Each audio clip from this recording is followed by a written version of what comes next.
अऊज़ु बिल्लाहि मिनश्शैतानिर्रजीम बिस्मिल्लाहिर्रहमानिर्रहीम अस्सलामु अलैकुम वरहमतुल्लाहि वबरकातुहू। मैं हाफिज़ा इफ़रा जावेद इस्लाम आप सबसे मुखातिब हूँ अपने यूट्यूब चैनल इन्फिनिट इस्लाम में। आप सबको खुश आमदीद कहती हूँ।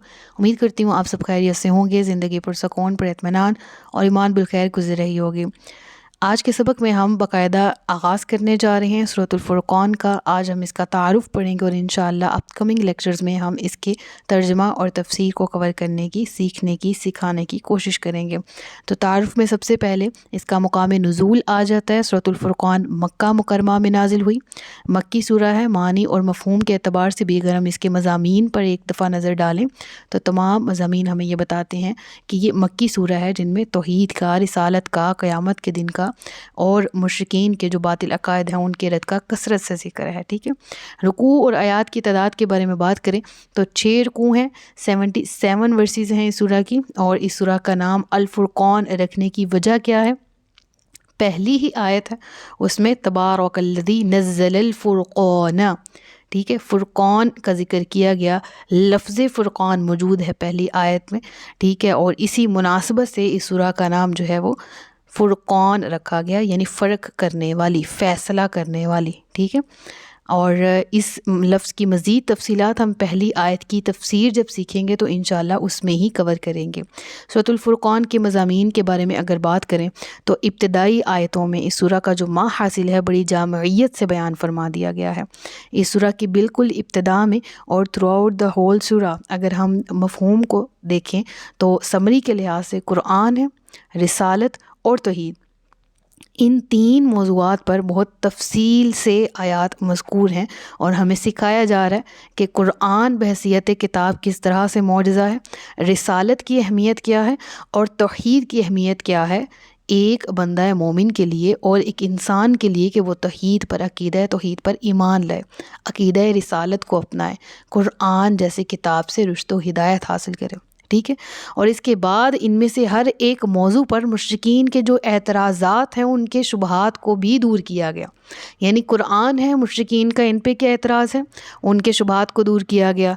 रिसालत पर मुनकिरीन क्या एतराज़ात उठाते हैं, उनके शुबहात को दूर किया गया।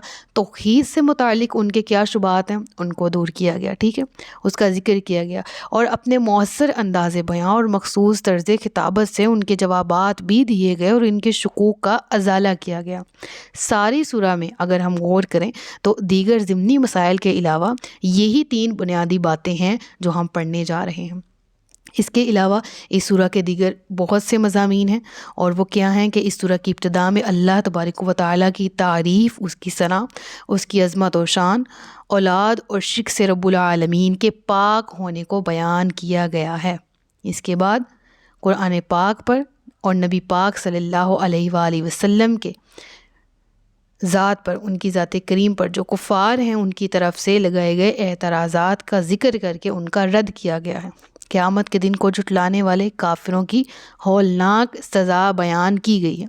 अलगर्ज़ ये कि इन तीनों पॉइंट्स में हम देखें तो पहले तौहीद, दूसरा रिसालत और तीसरे नंबर पे क़यामत, इनका ज़िक्र आ गया। ठीक है, इसके अलावा इस सूरा में इबादुल्लाह, इबादुर रहमान की खुसूसियात बयान की गई हैं और हमेशा से ये सूरा मेरी इस लिहाज से फ़ेवरेट रही है कि जिस तरह सूरतुल मोमिनून के आगाज़ में मोमिनीन की सिफ़ात है ना, तो यहाँ रब्बुल आलमीन ने अपने उन बंदों की सिफ़ात फरमाई जिनको ख़ास तौर पर आबद कहा, इबादुर रहमान, मेरे बंदे।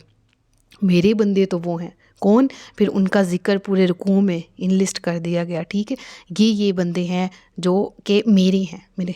कितना अच्छा लगता है ना जब कोई मालिक आपको कहे, ठीक है, कि ये बंदा मेरा है, जब कोई खालिक आपको कहे कि ये मेरा वफ़ादार है। तो जब रब्बुल आलमीन की तरफ से टाइटल हासिल करना है ना वफ़ादारी का, ठीक है, वफ़ा शियारी का, तो उस वक्त रब्बुल आलमीन की बारगाह से वो जो टाइटल मिलने हैं उसके लिए जो मेहनत करनी है, किन उमूर पर पूरा उतरना है, किन सिफ़ात को अपनाना है जिसकी वजह से हमें ये टाइटल मिलेंगे, वो सिफ़ात इतनी मुश्किल भी नहीं है, बहुत खूबसूरत हैं। बहुत कुछ सीखने को मिलेगा उनसे और बहुत कुछ सीखने को इस लिहाज से मिलेगा कि रहमान के बंदे, उनकी आदात क्या हैं, वो किन आदात को अपनाए हुए हैं और किन आदात पर अमल करते हुए کہ ان عادات کے تحت زندگی گزارتے ہوئے وہ رب العالمین کے محبوب ترین بندوں کی لسٹ میں شامل ہو جاتے ہیں، اور ہم بھی انشاءاللہ ہوں گے جو سیکھیں گے، اس پر عمل کرنے کی کوشش کریں گے، اور رب العالمین نے جو ایک کیٹیگری ایک مختص کی ہے نا عباد الرحمن کے نام سے، انشاءاللہ ہمارا بھی شمار اس میں سے ہوگا۔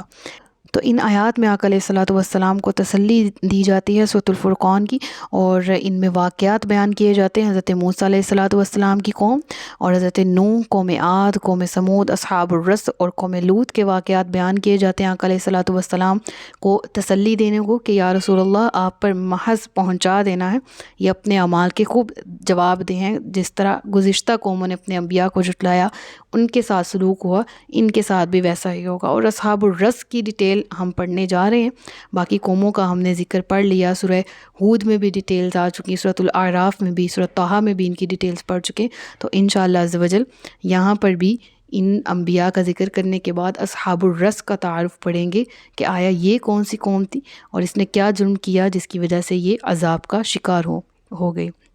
آگے چلتے ہیں تو اللہ تبارک و تعالیٰ نے مختلف قسم کی مصنوعات سے، رب العالمین کی کائنات میں جتنی بھی چیزیں موجود ہیں ان تمام کے ہونے سے اس کی وحدانیت اور قدرت پر جو دلائل ہیں وہ پڑھنے جا رہے ہیں۔ رب العالمین نے قرآن کریم میں جو دلائل بیان کی اپنے وجود کے، اپنی وحدانیت کے، اس کائنات میں موجود ہر شے جو اس کی وحدانیت کی گواہی دے رہی ہے، اس کو پڑھنے جا رہے ہیں ہم، اور اللہ تبارک و تعالیٰ پر توکل کرنے اور اس کی راہ میں تکلیفیں برداشت کرنے والے مومنین کی تعریف بیان کی گئی ہے، اور یہ بتایا گیا ہے کہ جھٹلانے والوں پر ان قریب عذاب نازل ہوگا۔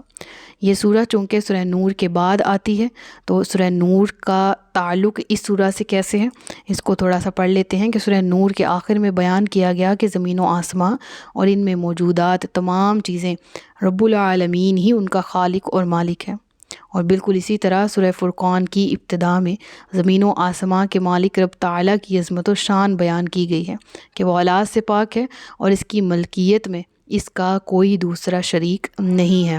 تو یہاں تک اس کا ابتدائی تعارف ہے۔ انشاءاللہ مزید تفصیلات کے لیے ہم سورۃ الفرقان ترجمہ اور تفسیر پڑھیں گے اپ کمنگ لیکچرز میں۔ اب تک کے لیے اتنا ہی، اگر کچھ سمجھ نہیں آیا تو آپ مجھ سے پوچھ سکتے ہیں۔ اپنا بہت سا خیال رکھیے گا، مجھے دعا میں یاد رکھیے گا۔ تاجدار ختم نبوت زندہ باد، پاکستان پائندہ باد۔ السلام علیکم ورحمۃ اللہ وبرکاتہ۔